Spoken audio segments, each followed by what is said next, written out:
Hello, ladies and gentlemen. Welcome to your favorite French program, Débat Education. Today's program will be fully dedicated to the Commonwealth and its application in our dear country, Togo. For the forthcoming school year 24-25, English will be in the program at the preschool and primary levels. And today we are honored by the presence of Madame Alaba, who has joined us for further explication. Je disais simplement que nous allons au cours de cette émission parler de l'implémentation, le démarrage de toute façon de l'enseignement de l'anglais au préscolaire dans nos écoles. Et c'est de tout cela que nous allons parler avec le point focal sur le Commonwealth au ministère des enseignements primaires et secondaires. C'est Madame Alaba que nous allons retrouver après ce jingle.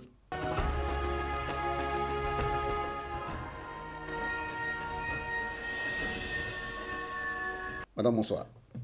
Bonsoir. Let me greet you also in English. Good morning, good day. I'm honored to be here and thank you for this opportunity to share about what we have been doing as far as the introduction or the teaching of English is concerned in the primary level and most essentially at the level of the preschool. Merci pour cette opportunité que tu nous donnes d'échanger autour du travail qui est en train d'être fait relatif à l'introduction de l'enseignement de l'anglais au préscolaire et au primaire. Pour parler de l'introduction de l'anglais au préscolaire dès la rentrée scolaire 2024-2025, la toute première question à poser à Madame Alaba, c'est les opportunités qu'offre le Commonwealth pour le système éducatif togolais. Merci Marcel. Encore une fois, notre pays est désormais membre du Commonwealth. Et au sein du Commonwealth, l'anglais est la langue qui est utilisée. Et au niveau du Togo, le constat est que l'anglais est enseigné au secondaire, mais le constat au fini, c'est que la plupart de nos apprenants au sortant du secondaire n'arrivent pas à s'exprimer de façon claire en anglais. Une étude a révélé que un enfant, quand il est en contact très tôt avec une langue, il apprend plus aisément. Pour pallier le déficit de l'expression de l'anglais à la fin du secondaire, ce qui donc a amené l'autorité à décider donc de l'introduire au primaire, de sorte à permettre à nos jeunes de pouvoir s'exprimer aisément à la fin. Nous savons qu'il y a plusieurs étapes que vous avez déjà franchies. Est-ce que vous pouvez nous les rappeler pour rafraîchir la mémoire des Togolais, sachant qu'on vous avait reçu avec deux consultants, voilà, pour parler de la première étape, la seconde, et les autres étapes aussi ont suivi. Juste un rappel pour nous rafraîchir la mémoire. Merci. Nous avons commencé à la rentrée 2023-2024 avec le sous-cycle CP. CP, ça veut dire CP1, CP2, avec l'enseignement de l'anglais. Et cette année, et au niveau de CP, qu'est-ce que les enfants doivent être capables de développer? C'est qu'ils doivent écouter et répéter. Au CE, donc le sous-cycle CE qui fait CE1 et CE2, ils vont écouter, parler et lire. Et quand ils seront au CM, donc au sous-cycle CM, qui fait CM1, CM2, ils vont alors écouter, parler, lire et écrire. Et aussi, comme nous avons le préscolaire, cette année, on a dit, puisque certains se sont saisis de ce qui a été fait au CP pour faire le préscolaire, alors que ce n'est pas le même niveau. Donc, nous sommes revenus cette année encore pour travailler sur le programme préscolaire qui va aussi entamer à partir de la rentrée prochaine. Dans les écoles pilotes au primaire l'année passée, est-ce que vous pouvez nous dire concrètement ce que les enfants ont pu apprendre? Avant même d'aller à ça, j'aimerais dire qu'au total, nous avions 264 enseignants qui ont été formés et sont répartis dans 123 écoles pilotes. Et dans ces écoles pilotes qui ont couvert essentiellement le programme de CP, les enfants ont appris à répéter, à écouter, à chanter, à réciter et à faire des jeux en anglais. Et ça a été vraiment un véritable succès. On va aller de façon concrète pour permettre aux téléspectateurs d'avoir une idée en attendant qu'à la rentrée prochaine, qu'on amène nos caméras dans cette école pilote et voir les enfants et les enseignants à l'œuvre. Donne-nous un type de chant qu'ils ont essayé de chanter en anglais. Par exemple, un enfant au CP peut saluer greetings. Par exemple, il dit hello, hello, how are you? Hello, hello, how are you? Hello, hello, how are you? How are you today?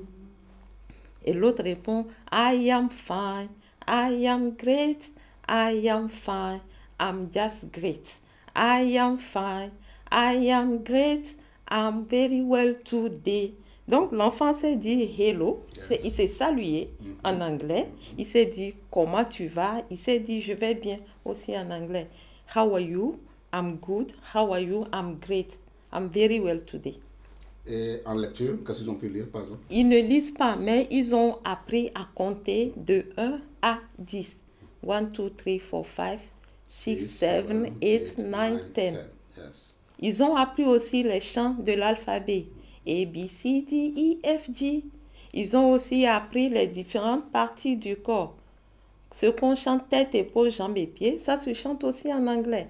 Head, toes and knees and toes, knees and toes. Donc, ils savent le faire aussi. C'est ça. Alors, fidèles téléspectateurs, vous êtes en train de comprendre les avancées en introduisant l'anglais au primaire dans des écoles pilotes, ce qui est en train de se passer. Et nous pensons que l'équipe dirigée par Mme Alaba, qui est à l'œuvre, eh bien, est en train de travailler de toute façon pour son extension dans d'autres écoles publiques comme privées. Rappelle-nous les étapes. On a bien vu ce que vous avez dit tout à l'heure sur ce que les enfants apprennent au préscolaire, mais du point de vue stratégique, quelles sont les grandes étapes qui ont été franchies avant que vous n'alliez dans les écoles? Avant d'aller dans les écoles, puisque c'est la première fois qu'on introduit l'anglais au primaire, il faut aller apprendre de ceux qui le font déjà. Donc, il y a eu des missions au Rwanda et au Cameroun où nous sommes allés apprendre comment on enseigne l'anglais. Si je prends le cas du Rwanda, qu'est-ce qui a été fait pour que l'anglais soit devenu une langue officielle? Comment est-ce qu'ils se sont pris? Donc, nous avons appris d'eux. Nous sommes allés au Cameroun où ils ont deux zones, la zone anglophone, la zone francophone. Et là, on a appris comment l'anglais est enseigné en zone francophone et ça marche. Nous avons appris d'eux. Au niveau du Togo, nous avons des écoles qui enseignent déjà l'anglais. Mais le constat au niveau du Togo, c'est que chacun va comme il veut, sans un programme fixe. Quand vous allez dans une école, vous voyez que l'anglais est enseigné au CM2. Dans une autre, c'est au CE2. Dans une autre encore, au CP. Il faut donc maintenant harmoniser. Il faut harmoniser et tout le monde va selon ses moyens. Alors nous, en tant que ministère dédié à l'éducation, il y a une commission qui a été mise sur pied pour élaborer un programme. Et c'est ce que nous avions fait. Avec la commission, il y a une équipe technique de rédacteurs qui a travaillé à sortir un programme qui est désormais un programme national qui est appliqué et mis en œuvre dans les établissements. Ok, je vous avais reçu sur ce plateau à vos côtés deux consultants. Voilà, le premier consultant parlait de l'élaboration du plan stratégique. Où est-ce qu'on en est par rapport à ce plan stratégique? Le plan stratégique pour la mise en place des écoles virtuelles a été bel et bien élaboré et validé. Maintenant, ils sont en train de budgétiser parce que ça a un coût. Donc, ce n'est qu'après l'étape de budgétisation qu'on passera donc à la mise en œuvre. Ok. Après cela, vous avez rassemblé un échantillon représentatif de professeurs pour travailler sur certains documents au ministère.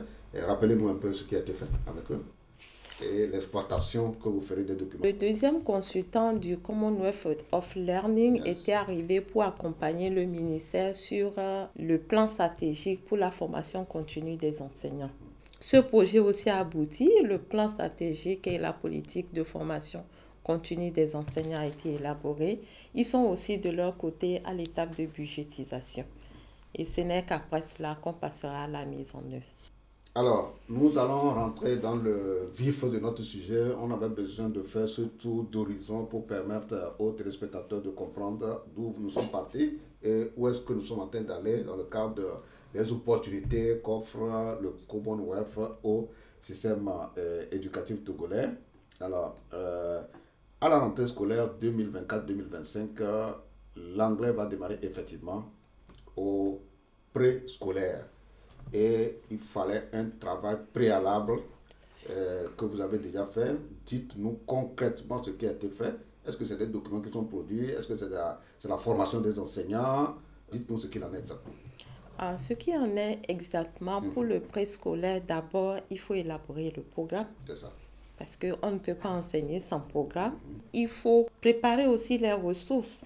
Parce qu'au préscolaire, il y a beaucoup de ressources en termes de dessin, en termes d'images, en termes de chant, de récitation. Ça a été fait. Donc, après cela, il y a eu un atelier de validation. Et cette validation a été organisée au niveau de la direction des programmes des innovations pédagogiques. Et le travail avait été fait par l'équipe technique. Donc, ce travail a été soumis à la validation d'une équipe étoffée des inspecteurs, des conseillers pédagogiques, des directeurs d'écoles préscolaires. Et le travail est fini en termes de validation. Maintenant, nous sommes en train de nous préparer pour la formation, le renforcement des capacités des enseignants de ce niveau pour pouvoir mettre en œuvre le programme. Alors, Madame Alamba nous avait invité à la DEPIP, la direction des innovations pédagogiques, et nous avons eu à interviewer certains de ses collaborateurs et collaboratrices qui géraient la commission, parce que c'est un travail en commission qui a été fait. On va écouter certains d'entre eux avant de revenir sur ce plateau. L'expertise essentiellement porte sur le cadre du programme.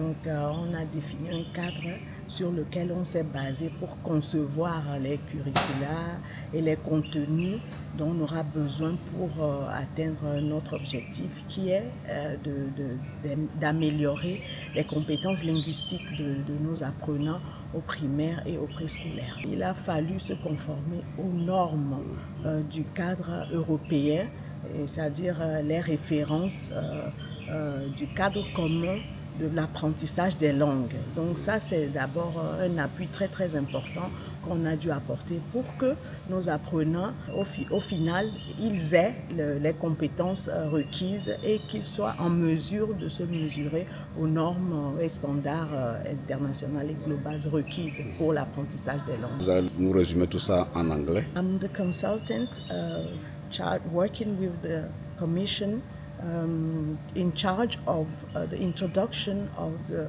English program in primary and preschools in Togo. So my work basically is to bring in the framework for the curriculum, the framework that we use to create the content of the program and the curriculum that is going to be used to teach kids from primary and preschools. This happens as Togo recently joined the Commonwealth in 2022. So basically, the basic work is to ensure that our learners acquire skills which are at the level of the standard set by the Common European Framework for Learning of Language. Dans notre commission, on nous a donné 3 unités qui concernent les CE, l'unité 1, 2 et 3. Et là, on a parlé de la description de l'environnement scolaire. Il y a l'expression du sentiment et la vie dans la communauté. Si nous prenons par exemple la description de l'environnement scolaire, après le cours, l'enfant sera capable de décrire les différents aspects et tout ce qui se déroule dans cet environnement. En anglais. En anglais, bien sûr. C'est ça. Voilà. Donnez-nous un exemple concret. Oui, par exemple, si nous prenons une école, il y a combien de salles de classe, il y a combien d'enseignants, il y a combien de directeurs, c'est ça. L'enfant doit être capable de le dire en anglais. En anglais, Tout ça là, c'est en anglais. Résumez-nous tout ça là en anglais. I am in a committee that will validate the curricula of primary and the pre-primary school in English. So we are here to finish and to have a document that can help the primary teachers to implement correctly English in their different school and their different classes. So we have been working here for 3 days, and today is the last day that we will finish all the documents. And after these documents, I think that the training that we go on field to train the teachers of primary school, we give them the nitty-gritty of English, what they need to train the people that they will have in their different classes. Madame, je voulais savoir, à la rentrée, c'est des écoles pilotes comme vous l'avez fait pour le primaire ou comment ça va se passer?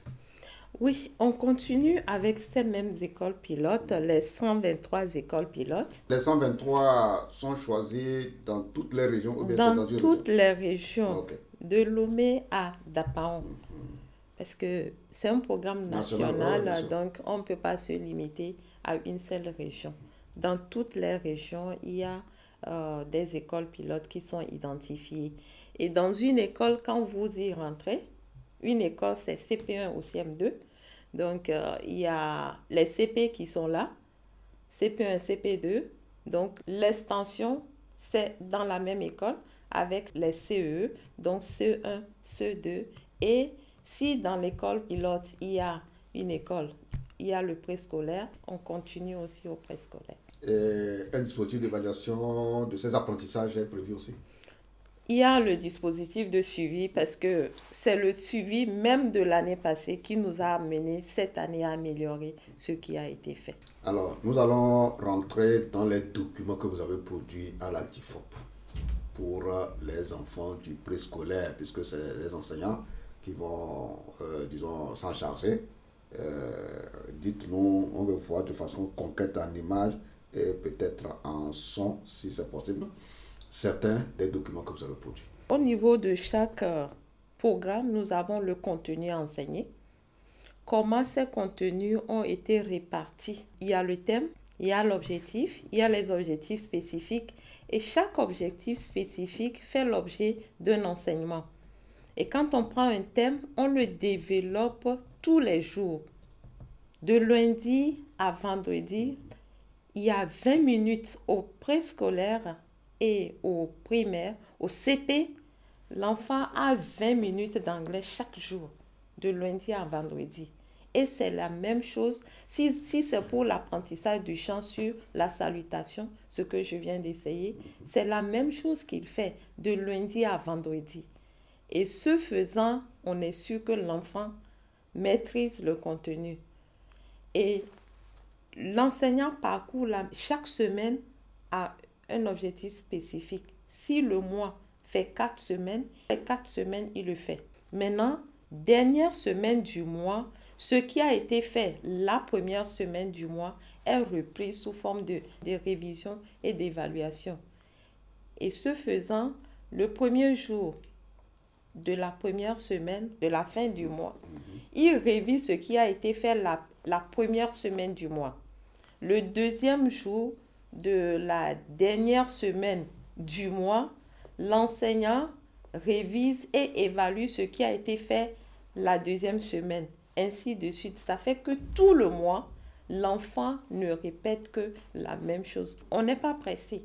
Sur les 25 semaines, nous avons au préscolaire 4 unités, au CP 6 unités et au CE aussi 6 unités. Quel est le dispositif que vous avez mis en place pour que les enseignants ne perçoivent pas comme une surcharge de travail? Parce que souvent, quand on apporte des innovations, quand on apporte du nouveau, ils se disent que c'est du temps supplémentaire que vous leur donnez, vous leur demandez de consacrer pour enseigner ceci ou cela. Les thèmes identifiés pour le CP ne sont pas loin de ce qui se fait déjà. Par exemple, la salutation, on salue en français. Maintenant, on leur apprend à le dire en anglais. Donc, c'est le même enseignant qui le fait et en 20 minutes, ils passent à autre chose. Mais ce que nous avions constaté justement qui est intéressant à partager, c'est que souvent quand l'heure de l'anglais passe, les enseignants ont du mal à revenir en français parce que les enfants trouvent intéressant puisque c'est des jeux, des chants et ils sont très intéressés. Et vous passez l'enseignement, it's finished. Vous entendez toujours les enfants continuer par chanter. Alors, fidèles spectateurs, gardez votre patience à la rentrée scolaire 2024-2025. Nous allons braquer nos caméras, on va tendre le micro aux enfants. On va vivre de toute façon les réalités dans les salles de classe telles qu'elle est en train de le dire de façon abstraite. Nous allons vivre tout cela et ça vous permettra de voir qu'effectivement c'est de la réalité et ça crée vraiment un engouement chez les enfants. Alors, madame, je vous avais demandé, on veut voir de façon concrète les documents. Voilà, si vous avez certains dans votre portable, eh bien, défilez-les pour que nous puissions voir exactement ce que vous avez conçu. Ici, par exemple, nous étions à l'école des formateurs, les UNFPE. On va en parler. Où les UNFPE ont appris à mettre en œuvre, à fabriquer les outils. Parce que quand on dit à l'enfant l'orange, il faut matérialiser l'orange. Ça, c'est comment lire 1, 2, 3. 1, 2, 3, 4 jusqu'à 10 avec les chiffres et les dessins pour que l'enfant associe ce qu'on lui demande avec l'image qu'il a à côté de lui. Nous avions parlé des fêtes traditionnelles. Voilà, je vois ici Evala, je vois Aïzan, Ekpe. En anglais, ça? Non, les fêtes traditionnelles. Les fêtes traditionnelles. Ouais, traditional celebration. Donc ici, nous avons les mots magiques pour dire comment présenter ses excuses. I'm sorry, excuse me, thank you, please, may I. Et puis ici, nous avons les fruits et les légumes. Donc l'orange, la mangue. Ouais, lisez-les en anglais. Comment ça se dit en anglais? The apple, pineapple pour l'ananas, et orange, mango, grapes, les fruits qu'on a chez nous. Et maintenant, là, nous avons the body parts, les différentes parties du corps. We have the head, the ear, the nose, the mouth, the hand, the eye, the lips, the arm, the legs, and the foot. Et ça, on a un chant. Head, shoulder, knees and toes, knees and toes. Et vous voyez les enfants montrer les différentes parties du corps avec l'enseignant. Parce qu'on a dit, l'enseignement de l'anglais ou bien d'une langue, il y a le body language. Ça veut dire que vous ne pouvez pas dire à un enfant « I'm happy » en serrant la mine. Il faudrait que votre corps, le body language, exprime ce que vous dites. On a parlé de feeling and emotion. Donc, I'm happy, vous devez montrer que vous êtes content. I'm sad, je suis triste. Et quand tu dis à l'enfant I'm sad et tu ris, il ne va pas mettre le lien entre to be sad et puis ce que vous montrez. Donc, on a demandé aux formateurs de vraiment s'impliquer. La langue s'apprend aussi par the body language. Donc, c'est beau. On parle aussi des animaux. Les animaux, wild animals and domestic animals. Les animaux domestiques et les animaux sauvages. Les noms déjà. Ok, par exemple, le cheval, avec l'image dessinée, on a the horse. Le chat, il y a l'image du chat et en dessus, il y a le nom qui est cat. Quand on prend le chameau, il y a camel. Donc, tout est en image. Nous, l'objectif, c'est que l'enfant, en regardant l'image, il sait ce que ça désigne et il garde. Et aussi, nous mettons à leur disposition les posters avec les coloriages. Donc, pour nous, quand l'enseignant a une raison de s'absenter, les images sont dans la classe. Les enfants auront le visuel leur permettant de garder et ils vont répéter. Donc, nous créons l'environnement de l'anglais avec les posters, les cartes. L'enseignant conçoit une carte avec juste le papier, comment ça s'appelle, une chemise. Quand il veut montrer le vert, il prend une chemise de couleur verte. This is green. Il montre aux apprenants. This is yellow color. Quand il veut leur apprendre les différentes couleurs. Et nous avions pris seulement les couleurs essentielles, le bleu, the blue, le rouge, the red, le jaune, the yellow, the green and the black. Donc, les 5 couleurs, ça va pour nos apprenants au primaire, au CP. Et maintenant, pour les shapes, les formes. Donc, ils dessinent un carré, de square, ils leur montrent. Et après, il leur demande de coller. Donc, l'enfant va coller. This is the square, this is the triangle, this is the circle. Donc, ce faisant, l'enfant associe l'image au nom et il retient. Fidèles téléspectateurs, nous sommes en tout cas moi je suis très intéressé par ce que madame est en train de développer. J'ai hâte en tout cas à la rentrée d'aller avec caméra au point pour voir de façon concrète tout ce qu'elle est en train de décrire. L'équipe pilotée par madame Alaba a réuni les formateurs des écoles normales de formation des professeurs d'école, les UNFPE. Nous allons suivre un peu d'abord l'image de l'atelier dont elle a parlé tout à l'heure avant de nous dire l'enjeu de rassembler ces formateurs et de travailler avec eux dans le cadre de l'introduction de l'anglais au préscolaire et au primaire. Image.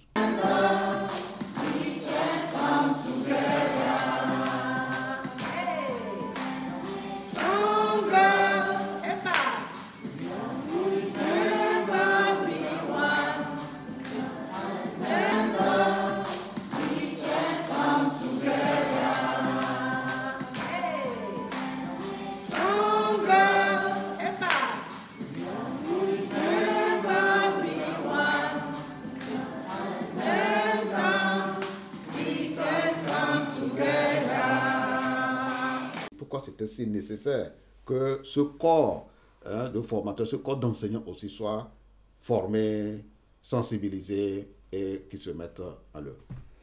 Merci Marcel. Il faut dire que les enseignants, parce qu'il faut que je donne cette précision, les enseignants qui interviennent au primaire, qui sont-ils? C'est des enseignants qui ont fait une licence en anglais à l'université, mais qui ont passé le concours pour être des enseignants au primaire.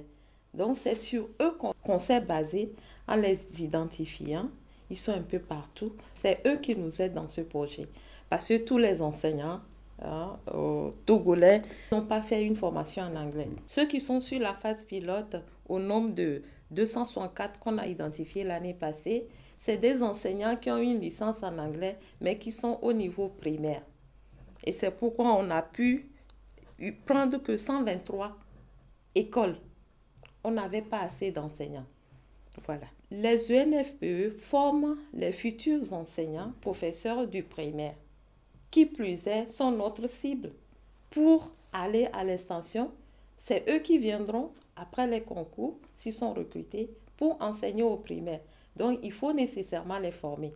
L'année passée, à la première année, on a dû prendre des gens de l'équipe technique pour aller assurer la formation de ces élèves formateurs dans les 6 UNFPE.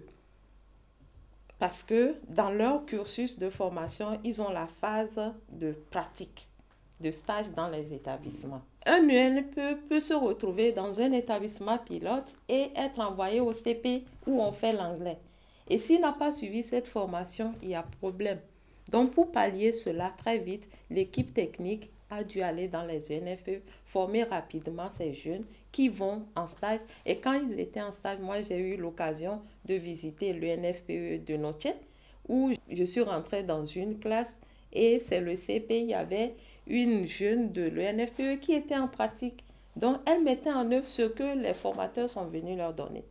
Et cette année, on s'est dit, on ne va plus attendre pour envoyer des gens.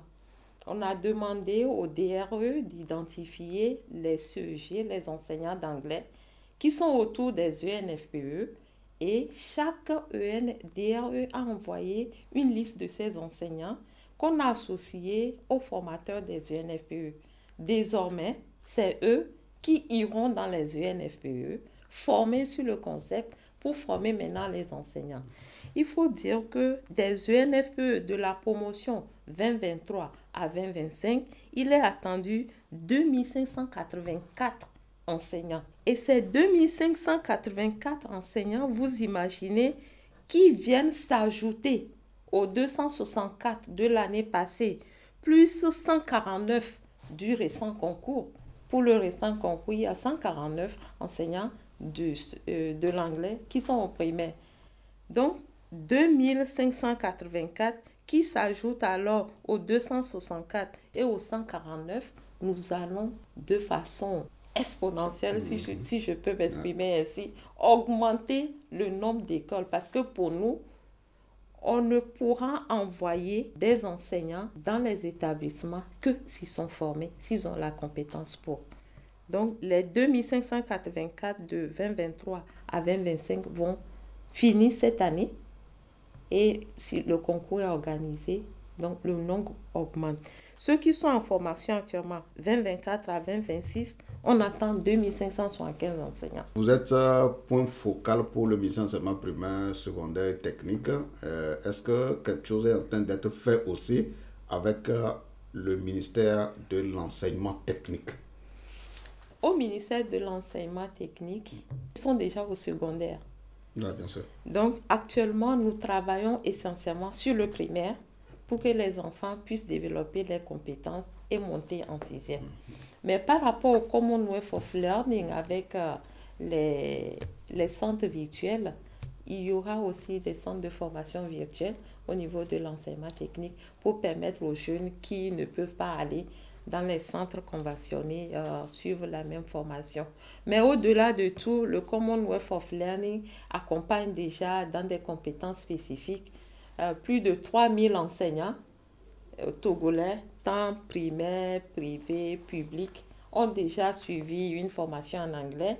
Il y a une formation aussi sur l'intelligence artificielle.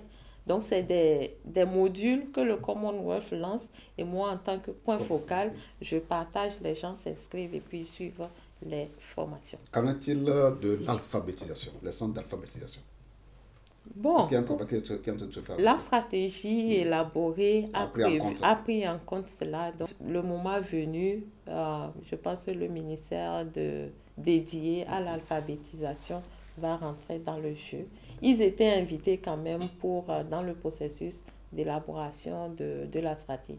Okay. On attend donc la budgétisation pour la mise en œuvre au niveau sectoriel. Voilà.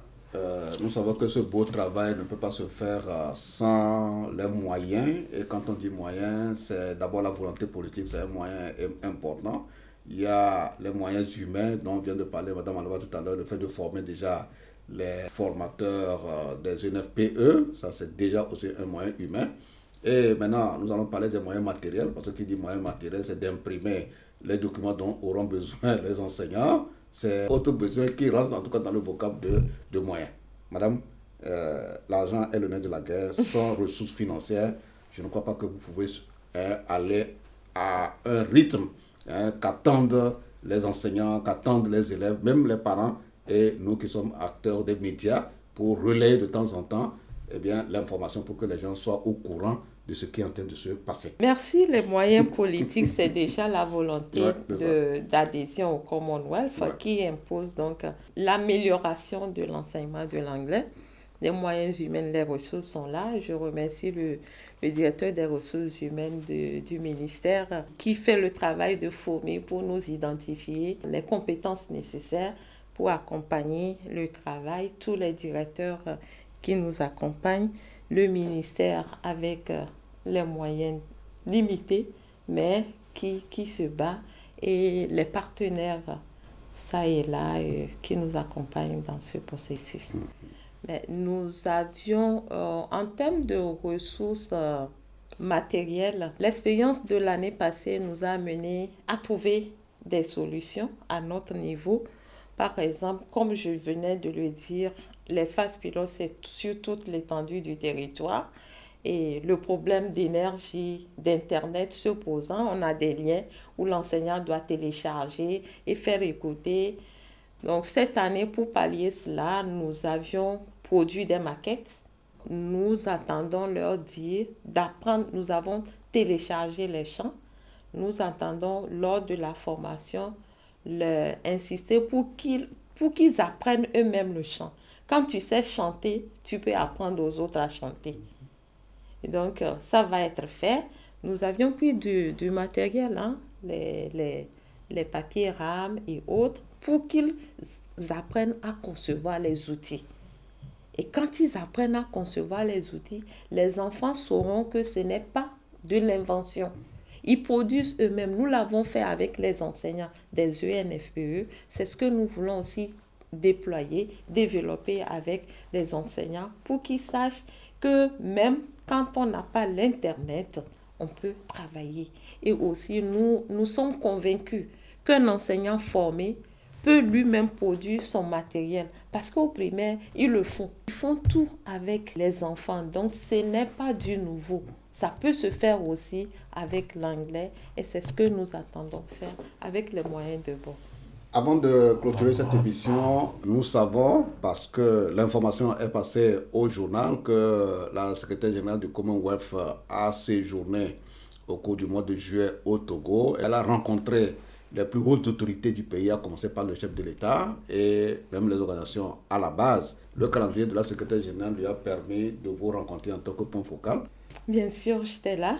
J'ai eu cette chance de participer à sa rencontre avec les membres du gouvernement au niveau de la primature. Et j'ai eu aussi l'opportunité, avant même son arrivée, d'envoyer les besoins pour de l'introduction de l'anglais, de ce qui a été fait depuis à Madame le Premier ministre. Et j'ai discuté avec l'équipe de Madame le secrétaire général où, par exemple, nous leur avons dit que l'anglais, c'est notre défi. C'est le défi, comment parler couramment. Et pour ce faire, je lui ai proposé, suggéré que par le passé, quand Marcel, toi et moi, on était élèves, nos enseignants allaient en Angleterre pour des bains linguistiques. Donc, nous leur avons dit qu'aujourd'hui, membres du Commonwealth, il y a beaucoup de pays anglophones qui nous entourent. On n'a pas besoin d'aller nécessairement en Angleterre. Donc, ils peuvent accompagner avec les pays membres parce qu'on a dit c'est Commonwealth of Nations, Commonwealth des Nations. Donc, nos enseignants peuvent bénéficier de cet accompagnement pour un bain linguistique pendant les congés, les vacances au Ghana, qui est pays membre du Commonwealth. Il y a le Nigeria, il y a le Cameroun, il y a le Libéria, la Sierra Leone. Donc, ils ont dit vraiment c'est une bonne idée. Et puis aussi, nous avons demandé qu'on puisse aussi nous accompagner dans la mise en place des centres de langue. Quand tu écoutes le native speakers, tu limites et tu parles mieux pour ne pas avoir plusieurs intonations.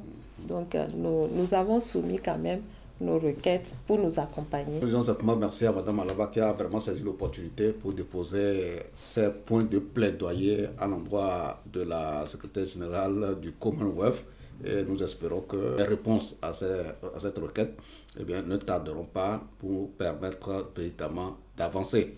Madame, nous sommes pratiquement arrivés à la fin de cette émission. S'il y a des éléments qui nous ont échappé, c'est l'occasion de les relever. Je voudrais saisir cette occasion pour remercier tous ceux qui nous accompagnent sur ce projet et faire un clin d'œil aux établissements privés parce qu'ils vont se dire à quand notre tour. Nous tenons compte de ça parce que les élèves qui sont aussi dans les établissements privés sont des Togolais. Donc, cette année, nous allons organiser des renforcements de capacité à l'endroit des établissements privés. Dès qu'on aura fini et qu'on a maintenant des noyaux de formation sur toute l'étendue du territoire, à travers les DRE, ils vont identifier les établissements privés de leur région et nos noyaux au niveau région vont les regrouper pour le renforcement de capacité. Aujourd'hui, je peux dire, parler anglais est ma bataille. Et je voudrais nous encourager, nous Togolais, à rentrer dans cette vision parce que Commonwealth of Nations, c'est l'anglais. Et merci encore, je ne cesserai de le dire, au chef de l'État pour cette décision forte que notre pays soit membre du Commonwealth. Alors, vous allez nous donner cette conclusion en anglais aussi. Voilà. Okay, on behalf of the listeners, I just want to say a big acknowledgement to the first authority of this country, His Excellency the President, the members of the government, and all the partners who are working with us to achieve this objective, allowing Togolese people to speak fluently English. And we think, by the grace of God, we will overcome all the difficulties. Thank you to the television for giving us this opportunity to talk about what we are doing, and we hope the television will be always with us and that everybody will discover what we are doing. Thank you once again. Thank you, Marcel. Merci. Alors, fidèles téléspectateurs, nous tenons à vous dire merci de nous avoir suivis dans cette émission qui a porté sur l'enseignement ou l'introduction de l'anglais, l'enseignement de l'anglais au préscolaire dès la rentrée scolaire 2024-2025. Nous disons merci à Madame Alaba qui s'est rendue disponible à chaque fois que nous avons besoin d'elle pour venir partager une des étapes ou les étapes déjà franchies. Eh bien, elle est toujours disponible. Nous tenons à lui dire merci pour cela. À vous téléspectateurs, nous vous disons merci. Mais ne quittez pas parce que nous allons ouvrir tout à l'heure la deuxième rubrique de l'émission Débat Éducation, Actu Éducation.